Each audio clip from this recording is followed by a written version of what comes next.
ஓசன்னா பாடுவோம் இயேசுவின் தாசரே, உன்னதத்திலே தாவீது மைந்தனுக்கு ஓசன்னா.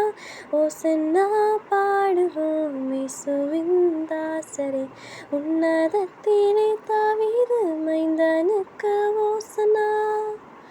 முன்னும் பின்னும் சாலை நகர் சின்ன பாலர் பாடினார், முன்னும் பின்னும் சாலை நகர் சின்ன பாலர் பாடினார். அன்று போல இன்றும் நாமும் அன்பாய் துதி பாடுவோம், அன்று போல இன்றும் நாமும் அன்பாய் துதி பாடுவோம். ஓசன்னா பாடுவோம் இயேசுவின் தாசரே, உன்னதத்திலே தாவீது மைந்தனுக்கு ஓசன்னா. சின்ன மரி மீதில் ஏறி அன்பர் பவனி போனார், சின்ன மரி மீதில் ஏறி அன்பர் பவனி போனார். இன்னும் என் அகத்தில் அவர் என்றும் அரசாளுவார், இன்னும் என் அகத்தில் அவர் என்றும் அரசாளுவார். ஓசன்னா பாடுவோம் இயேசுவின் தாசரே, உன்னதத்திலே தாவீது மைந்தனுக்கு ஓசன்னா. பாவமதை போக்கவும் எப்பாவியை கை தூக்கவும், பாவமதை போக்கவும் எப்பாவியை கை தூக்கவும். பாசமுள்ள இயேசையா பவனியாக போகிறார், பாசமுள்ள இயேசையா பவனியாக போகிறார். ஓசன்னா பாடுவோம் இயேசுவின் தாசரே, உன்னதத்திலே தாவீது மைந்தனுக்கு ஓசன்னா. பாலர்களின் கீதம் கேட்டு பாசமாக மகிழ்ந்தார், பாலர்களின் கீதம் கேட்டு பாசமாக மகிழ்ந்தார்.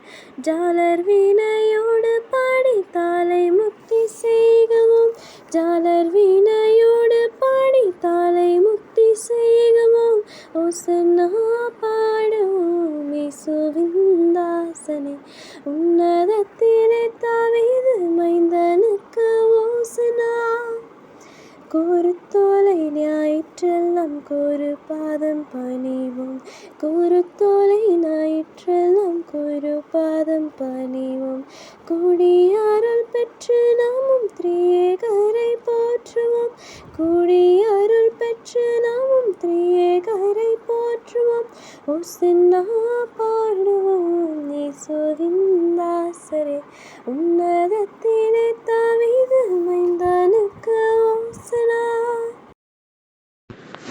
காலை நேர தியான வேளையில் அந்த மனமகிழ்ச்சி நாளில் இயேசு கிறிஸ்துவ நாமத்தினால உங்களை வாழ்த்தி வரவேற்கிறேன். இந்த நாள் என்ன நாள்? நமக்கு ஒரு முக்கியமான ஒரு நாள்.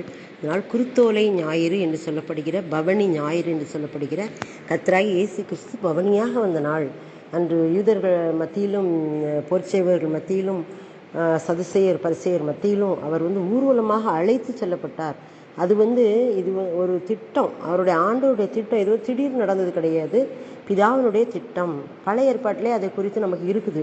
புதிய ஏற்பாட்டில் அவர் போனார்ல, அந்த இது பழைய ஏற்பாட்டிலே சொல்லியிருக்காங்க. அவருடைய பிறப்பு சொல்லப்பட்டிருக்கு, அவருடைய இறப்பு சொல்லப்பட்டிருக்கு, அவருடைய உயிர்த்தெழுதல் சொல்லப்பட்டிருக்கு, அவருடைய பவனி கூட சொல்லப்பட்டிருக்கு. பாருங்கள், இவ்வளோ அதிசயமான ஒரு ஆண்டவர் நம்ம ஆண்டவர். அவர் இயேசு கிறிஸ்து நேற்றும் இன்றும் என்றும் மாறாதவராக இருக்கிறார். அவர் நேற்றும் மாறலை, இன்றும் மாறலை, என்னைக்கும் அவர் மாறவே மாட்டார். அப்படிப்பட்ட தேவனை நாம் தெய்வமாக கொண்டிருக்கிறோம். எவ்வளோ பெரிய பாக்கியசாலிகள் நம்ம. இந்த நாளில் கூட நம்ம என்ன பார்க்க போகிறோம்னா, சகரியா 9ஆம் அதிகாரம் 9ஆம் வசனம். 9:9 சகரியா 9:9 எல்லாம் நினைவு வச்சுக்கோங்க. சீயோன் குமாரத்தியே மிகவும் களிக்கூறு, எருசலேம் குமாரத்தியே கெம்பீரி, இதோ உன் ராஜா உன்னிடத்தில் வருகிறார். அவர் நீதியுள்ளவரும் ரட்சிக்கிறவரும் தாழ்மையுள்ளவரும் கழுதையின் மேலும் கழுதை குட்டியாகிய மரியின் மேலும் ஏறி வருகிறவருமாயிருக்கிறார். இது எப்போ சொல்லப்பட்டிருக்கு பாருங்க, சகரியா காலத்தில். சகரியா கிட்டத்தட்ட இயேசு கிறிஸ்து வருவதற்கு கிட்டத்தட்ட 1200 வருடங்களுக்கு முன்பாகவே இந்த சகரியா தீர்க்கதரிசி சொல்லியிருக்காரு. எப்போ நடக்க வேண்டியதை எப்போ சொல்லியிருக்காரு பாரு. அதான் தீர்க்கதரிசிகள். பின்னால் வரதை முன்னக்கூட்டியே சொல்கிறது தான் தீர்க்கதரிசிகள். இவர் சொன்னது கரெக்டாக நடந்தா இல்லையா? என்ன சொல்கிறாரு? சீயோன் குமாரத்தியே மிகவும் களிக்கூறு, எருசலேம் குமாரத்தியே கெம்பீரி. அப்படின்னா அந்த நாளில் பார்த்திங்கன்னா எல்லோரும் சந்தோஷமாக அந்த காரியத்தை செஞ்சாங்க, கெம்பீரமாக செஞ்சாங்க. சீயோன் குமாரத்தியும் எருசலேம் குமாரத்திகளும் அந்த நாட்டில் உள்ள மக்களும் இதை சந்தோஷமாக செய்தாங்க. அதான் கெம்பீரி என்னத்துக்காக, இதோ ராஜாவினிடத்தில் வருகிறார். ராஜா யார்? இயேசு கிறிஸ்துவாகிய ராஜா. அவரை ராஜாவாகி அவரை ஒரு பெரிய தேரில் வச்சுட்டு, இல்லைன்னா ஒரு பெரிய பல்லக்கில் வச்சுட்டு அவரை அவங்க வந்து ஏற்றிக்கிட்டு வரலை. கழுதையின் மேலும், தாழ்மையின் சின்னமாகிய கழுதையின் மேலும், கழுதை குட்டியாகிய மரியின் மேலும் அவர் ஏறி வருகிறவராய் இருக்கிறார். இப்போ கழுதை வந்து எதற்கு அடையாளமாக சொல்லப்படுதுன்னா, ஒரு தாழ்மைக்கு அடையாளமாக சொல்லப்படுது, ஒரு சாந்த குணத்துக்கு அடையாளமாக சொல்லப்படுகிறது, பொறுமைக்கு அடையாளமாக சொல்லப்படுகிறது, எஜமானுக்கு கீழ்ப்படிந்ததாக சொல்லப்படுகிறது. நிறைய ஊழியக்காரங்க பார்த்தீங்கன்னா ஆண்டவரை ஏற்றுக்கணும்னு சொல்லுவாங்க, நான் இயேசுவை சுமக்கிற ஒரு கழுதை அப்படிம்பாங்க. நமக்கு வந்து முந்தி வந்து பாவூர் சத்திரத்தில் ஒரு அண்ணன் உண்டு, மிக்கேல் அண்ணன். அவங்க மிக்கேல்னு அவங்க பேர். அவங்க பழக்கடை வச்சுருந்தாங்க. அவங்க தன்னுடைய வாலிப வயதில் அவங்க பண்ணாத சேட்டையே கிடையாது. அந்த மாதிரி அவங்க ரொம்ப ஆண்டவருக்கு விரோதமாக என்னென்ன வாலிப வயசில் போனால் அவளையும் பண்ணவங்க. ஆள் நல்லா ஸ்ட்ராங்காக போல்டாக இருப்பாங்க. அவங்க வந்து அப்படிப்பட்டவங்கள ஆண்டவர் சந்தித்து அவங்க ஊழியத்துக்கு வரும்போது சொல்லுவாங்க, நான் ஒரு கழுதை அப்படிம்பாங்க. எங்களுக்கு ஆச்சரியமாக இருக்கும். நாங்களாம் சின்ன பிள்ளைங்க அவரை பார்க்கும்போது என்ன இப்படி சொல்லுதாரு அப்படின்ட்டு நினைப்போம். நான் ஒரு கழுதை, நான் இயேசு கிறிஸ்துவை ஏற்றி வருகிற கழுதை அப்படிம்பாரு. நான் வந்து முந்தி கழுதையை போல் திரிஞ்சேன். கழுதை இன்னொரு காரியத்துக்கு சொல்லுவாங்க, அது கழுதை வந்து இஷ்டம் போல் திரியும் அப்படிம்பாங்க. அந்த காட்டு கழுதைகள் அப்படி. அந்த கழுதை வந்து இஷ்டம் போல் திரிஞ்சது. அதே மாதிரி நானும் திரிஞ்சேன். ஆனால் ஆண்டவர் வந்து என்ன அவருக்கு ஏற்ற கழுதையாக மாற்றி விட்டார். நான் இப்போ அவரை சுமக்கிற ஒரு கழுதையாக இருக்கிறேன் அப்படின்னு சொல்லி ஒரு சாட்சி சொல்லுவார். அந்த மாதிரி இந்த கழுதை ராஜாவை ஏற்றிட்டு வருது. எந்த ராஜாவை? இயேசு கிறிஸ்துவாகிய ராஜாவை.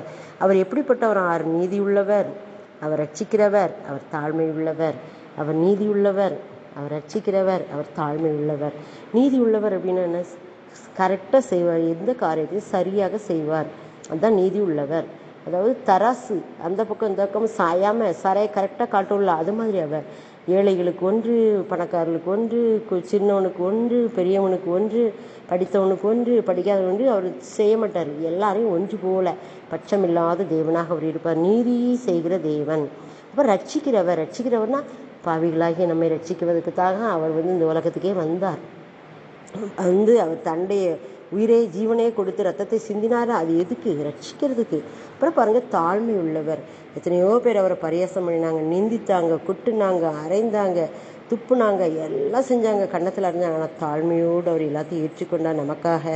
இந்த காரியங்கள் அவர்கிட்ட தெரியும். இவர் வந்து கழுதையின் மேலும் கழுதை குட்டியாகிய மரியின் மேலும் ஏறி வருகிறவருமாய் இருக்கிறார்.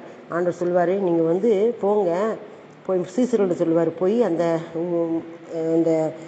அந்த ஊருக்கு போய் அந்த ஊரின் முனையில் கட்டியிருக்கிற 4 முக்கு சந்தியில் கட்டியிருக்கிற ஒரு கழுதையும் அது குட்டியாகி மரியும் சேர்ந்து நிற்கும். அதுதான் அடையாளம். அது நீங்கள் அவுக்கும் போது எதுக்கு அவுக்கிறீங்கன்னு கேட்டால் ஆண்டவருக்கு வேணும்னு சொல்லுங்க அப்படின்னு சொல்லுவார். அதே மாதிரி நடக்கும் பாருங்க. கரெக்டாக அதை போய் அவங்க அவுப்பாங்க. அவங்க எதுக்கு எடுக்கிறீங்கன்னு, இது ஆண்டவருக்கு வேணும்னு ஒன்றுமே சொல்ல மாட்டாங்க. இதெல்லாம் தீர்க்க தரிசனமாக முன்குறித்ததாக நடந்தது. கழுதையும் கழுதை குட்டியாகிய மரியும் ரெண்டையும் ஆண்டவர் என்ன செய்தார்? தனக்கென்று பிரத்யேகமாக இந்த நாளிலும் கூட கழுதையை போல அலைந்து திரிந்த அநேகரை, கழுதை போல அலைந்து திரிந்த நம்ம இஷ்டம் போல் நடந்து திரிந்த நம்மை அவருக்கென்று தெரிந்தெடுத்து அவரை நம்ம முதுகலை ஏற்றி செல்லும்படியாக ஊழியத்தை செய்யும்படியாக நம்மை மாற்றினாங்களே, அதுக்காக நான் நன்றி செலுத்துகிறேன். அதுக்காக நாம் நன்றி செலுத்துவோம். எல்லா ஊழியக்காரங்களுமே சொல்லுவாங்க, நான் அப்படி இருந்தேன், இப்படி மாறிட்டேன், ஆண்டவர் என்னை மாற்றிட்டாரு அப்படின்னு. இதெல்லாம் அவருடைய கிருபை. அவர் வந்து தாழ்மை உள்ளவர், ரட்சிக்கிறவர், நீதி செய்தவர். அவருடைய தாழ்மைக்கு முன்பாக நாம் ஒன்றுமே இல்லை. நாம் நம்மை அவருடைய பாதத்தில் தாழ்த்தி ஒப்பு கொடுப்போம். ஆமென். ஓசன்னா உன்னத தேவனே, ஓசன்னா ஓசன்னா ஓசன்னா. அப்பாமே, நன்றியோடு துதிக்கிறோம். எங்களுக்காக நீர் குருத்தோலைகளை பிடித்து மக்கள் சூழ்ந்து வருவதற்காக அந்த கழுதை குட்டியின் மேலே கழுதையின் மேலும் கழுதை குட்டியாக மரியின் மேலும் ஏறி வருகிற தாழ்மை உள்ளவராக, ரட்சிக்கிறவராக, நீதி உள்ளவராக இருந்தீங்களே, எனக்கு நன்றி செலுத்துகிறேன். எங்களையும் உண்மை போல மாற்றி